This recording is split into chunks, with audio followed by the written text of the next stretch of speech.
안녕하세요. 정보가 세상을 바꾼다 인포뱅크입니다. 이번에 전해드릴 내용은 중국 2인자 리커창 전 총리 심장마비 사망, 중국 네티즌 추모 물결 시위 우려하는 중국에 대해서 한번 알아보도록 하겠습니다. 여러분의 구독, 좋아요, 그리고 필요하시면 알람 설정까지 부탁드리겠습니다. 지금 리커창 전 총리가 심장마비로 사망했다라는 이야기가 나오고 있습니다. 지난 10년간 중국 경제정책을 총괄했던 리커창 전 총리가 27일 심장마비로 사망하게 된 것이죠.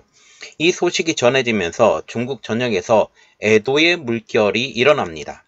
작년 장쩌민 전 주석과 이번 리커창 전 총리 사망으로 이제 시진핑 주석의 앞길을 막을 사람은 현재 사실상 없다고 말을 해도 무방하죠. 그래서 이번 리커창 전 총리 사망이 오히려 시위로 일어나지 않을까 중국은 우려하고 있죠. 왜? 이제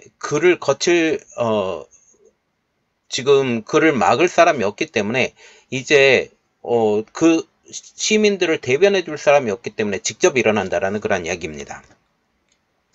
자, 그래서 이번에 알아볼 내용은 중국 2인자 리커창 전 총리 심장마비 사망, 중국 네티즌 추모 물결 시위를 우려하는 중국입니다. 지금 리커창 전 총리가 심장마비로 사망을 했는데 27일 CCTV는 이렇게 말을 했어요. 리커창 총리가 이세했다. 중국 공산당 제17에서 19기 정치국 상무위원을 지낸 전 국무원 총리 리커창이 지난 26일 갑자기 심장병이 발병해 전력으로 구조했음에도 불구하고 27일 0시 10분 68세를 일기로 상하이에서 서거했다라고 발표했습니다. 홍콩의 성도일보도 이렇게 말했죠. 중국 공산당 고위 간부가 정상적으로 사망하면 서세, 비정상으로 죽으면 2세라고 표적한다고 지적을 하면서 CCTV가 리커창 동지가 2세했다라는 말을 지금 이상하게 생각한다라는 거죠. 그래서 많은 이들이 이것에 대해서 좀 이상한 분위기다라고 말하는 분위기입니다. 최근 몇 년간 중국 고위 간부의 극단적 선택으로 인한 죽음이 잦았는데 2019년 11월 충칭시 부석인 런 셰팡, 그리고 2021년 9월 후난성 선전부장인 정완밍, 그리고 2022년 5월 텐진시 시장인 라오거신의 부고에 모두 불행 2세 이 네 글자가 적혀 있었기 때문에 이번 리커창 동지의 2세는 조금 느낌이 쎄하다라는 거죠. 그래서 리커창 전 총리의 이러한 연대를 좀 알아봐야 되는데 1995년생이고 중국 최고 명문인 베이징대에서 경제학 석학사를 받는 경제통입니다. 공산주의 청년당, 공천당 제1서기와 허난성 당위원회 서기 겸 성장, 그리고 랴오닝성 당위원회 서기 등을 거쳐서 2007년 중앙정치국 상무위원에 임명이 되죠. 후진타오 전 국가주석 시기인 2008년부터 국무원 부총리를 담당을 하게 됩니다. 시진핑 체제가 출범하기 전에는 보라시 전 충칭시 당서기와 함께 후 전 주석의 뒤를 잇는 가장 유력한 후보, 그래서 시진핑 주석이 아니라 오히려 리커창 주석이 될 수도 있었다라는 그런 이야기가 나오고 있습니다. 시진핑 체제 이후 2013년 3월 원자바오로부터 국무원 총리직을 넘겨받아 이후 10년간 재임을 하죠. 총리직을 수행하면서 중국 경제 전반을 총괄했던 인물이 바로 리커창이라는 분입니다. 시진핑 1인 체제가 공고화된 이후에도 민생과 경제 활성화를 위해 독자적인 목소리를 내고 중국 민중에게도 호응을 받았던 사람이 바로 리커창입니다. 그래서 쓴소리를 했던 사람은 리커창 단 한 명밖에 없다라는 것이죠. 리커창은 시 주석과 달리 혁명 원료 자제인 태자장 출신이 아니고 자력으로 올라온 사람입니다. 즉 엘리트 코스를 거친 뒤에 권력의 정점에 섰던 사람. 중국 공산당 내의 공천당파벌 대표 인물 중 한 명입니다. 그래서 이렇게 보시면 돼요. 태자당이 아니기 때문에 더 쓴소리를 잘할 수 있었다. 그래서 시 주석과 대척점의 리커창이라고 보시면 되죠. 지난 2020년 중국 공산당 양회기간 기자회견에서도 월소득 1000위안, 약 18만원 이하의 중국인이 약 6억 명에 달한다라고 언급도 했죠.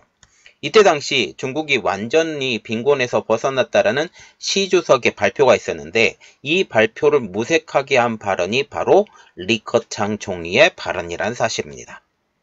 그래서 이번 리커창 총리의 사망에 대해서 외신들의 평가는 바로 이겁니다.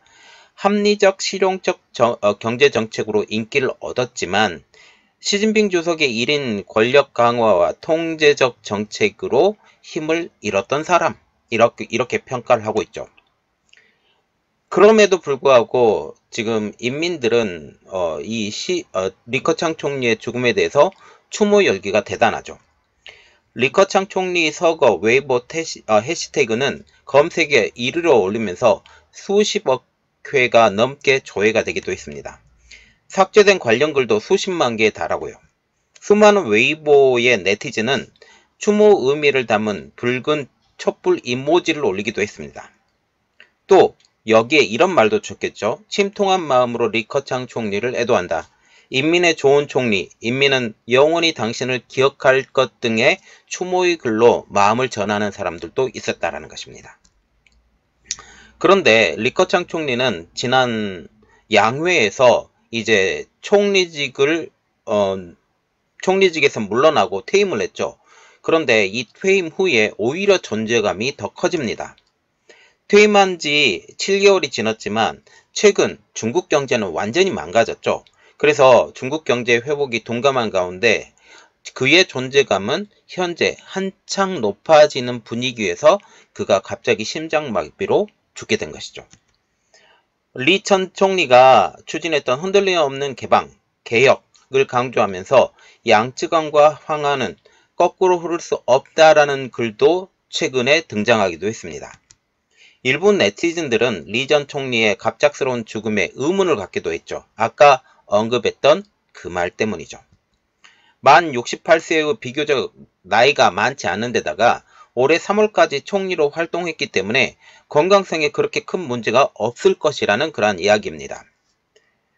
그리고 중국은 이러한 추모 분위기에 시위에 대해서 주의하는 분위기죠. 1976년 저우라이언 전 총리와 1989년 후야오방 전 총서기의 사망 이후 거대한 추모 열기가 있었는데 이때 각각 1, 2차 천안문 시위로 이어졌는데 이번에 또 그런 일이 벌어질까 두려움을 갖게 되는 거죠. 이런 연유로 지금 실업률과 경제난이 굉장히 어려운 현 상황, 이렇기 때문에 지금 리커창 총리가 경제를 운영하게 됐으면 훨씬 더 나았을 텐데 라는 이러한 분위기 때문에 중국 정부는 현재 분위기에 신경을 쓰는 분위기입니다. 중국 정부 공식 웨이보 계정에 리 전 총리의 별세 소식은 게시를 했지만 이 트윗에 대한 댓글은 막혀있는 상황입니다. 또 황구시보나 중국일보 등 관영 매체들의 웨이보 계정에는 사망 소식에 댓글을 달 수는 있지만 다른 사람들이 이 댓글을 볼 수 없게 조치를 취하기도 했죠. 메신저 위챗은 이날 오전 한때 리커창의 전송을 통제를 했지만 죽음에 대한 이야기를 통제를 했지만 관영 매체들이 일제히 사망 소식을 보도한 후로는 이 제한을 풀었습니다. 결국 이러한 분위기를 만들지 않아야 되겠다라고 생각을 했다라는 거죠.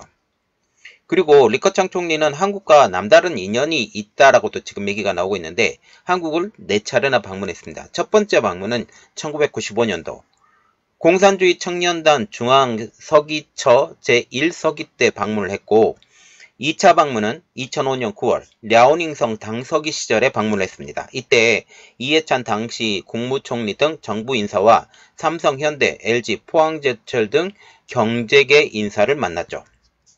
또 세 번째 방문은 2011년 10월 부총리 시절 남북한을 동시에 방문한 일도 있었습니다. 북한을 찾아 김정일 당시 북한 국방위원장과 면담한 후에 이명박 당시 대통령도 예방을 했죠. 또 2015년 10월 총리 시절에는 한중일 정상회의를 위해 한국을 방문한 적도 있습니다. 당시 방한 기간에 박근혜 당시 대통령과 만나서 북핵과 한반도 통일 문제 등에서 양국 간 전략적 소통을 강화하기로 하기도 했죠. 자, 지금 리커창 총리가 갑자기 죽었다, 심장마비로 죽었다라는 소식에 저도 깜짝 놀랐는데 왜 갑자기 죽었을까? 그런 생각을 가졌고 이러한 것들 때문에 추모 분위기를 가지고 오히려 중국이 많이 내분이 일어나고 힘들어질 수 있다. 이러한 것들 때문에 중국이 바짝 긴장하고 있다라는 내용의 말을 올려드렸습니다. 자, 저희 내용이 여러분들에게 도움이 됐다고 생각을 하시면 구독, 좋아요, 그리고 필요하시면 알람 설정까지 부탁드리겠습니다. 감사합니다.